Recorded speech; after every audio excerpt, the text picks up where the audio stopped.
I had an experience with the Klan. They came to my house. Are you glad this thing's over? I didn't even call the police. I wanted to, but I couldn't. My mother used to let me understand that I'm being raised in a hostile environment. I know the difference of people laughing with me and people laughing at me. I guess you said, I don't want your show anymore, and you took a hike. Would you say you lost your mind, sort of? Chappelle pulls the race card. Everybody wants to know, why'd you walk away?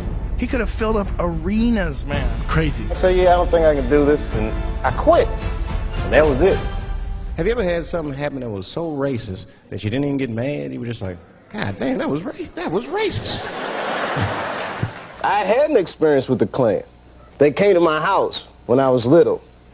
It was real scary. They came in the middle of the night on horseback, burning cross on the sidewalk, beating on the door, all belligerent.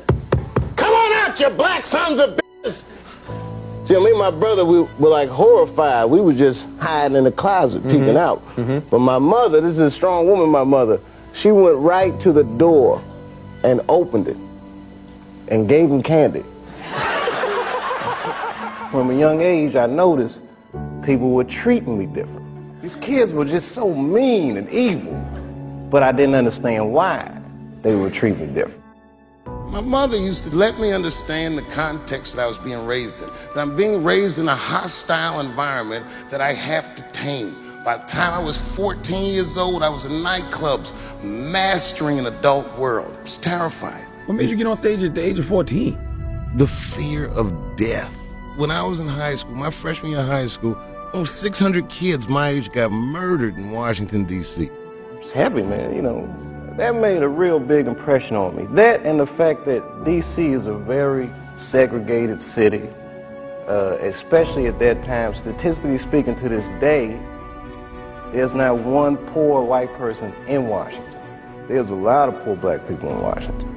And my mother used to tell me this thing, I don't even know if you remember, but you said this to me more than once. You said, son, sometimes you have to be a lion so you can be the lamb you really are. And I told my mother, you can ask her, I said, Mom, I'm going to make it all the way to the top of the socio-economic ladder. I'm a smart kid. My dad takes me outside and he's like, listen, everybody wants to make it and you might not make it. And I said to my dad, well, that depends on what making it is, Dad. And he started laughing. He said, if you keep that attitude, I think you should go. He said, but name your price in the beginning. If it ever gets more expensive than the price you name, get out of there. He was the hottest comedian in the country. Then he mysteriously disappeared. Why Dave Chappelle walked away from $50 million. Nobody knew where you were going. Now, that sounds a little crazy. I guess you said, I don't want your show anymore, and you took a hike. It's one of the strangest and most controversial things to happen in the entertainment world. Everybody wants to know, why'd you walk away from $50 million? Would you say you lost your mind, sort of? I get a call on my cell phone from Hollywood. They're like, that pilot you did for Fox, looks like they want to pick it up. And I went out and I sat with these people in this room. Yeah, Dave, we really like the show, but well, you know, we're thinking about the girl on the show. I think we should recast her, maybe. And they start using terms like universal appeal. Basically saying they want me to recast a girl with a white woman. I was doing sketches that were funny, but socially irresponsible. Like there's this one sketch we did that was about this pixie that would appear whenever racist things happens. Whenever someone make you feel like they calling you that N-word, but don't say it. But the pixie was in blackface because this was gonna be the visual personification of the N-word. But what I didn't consider is the way people use television is subjective. So then when I'm on the set and we're finally taping the sketch, somebody on the set that was white laughed in such a way, and was the first time I'd ever gotten a laugh that I was uncomfortable with. I said, yeah, I don't think I can do this, and so I bounced, man. And that was it. As far as I was concerned, I was done with show business.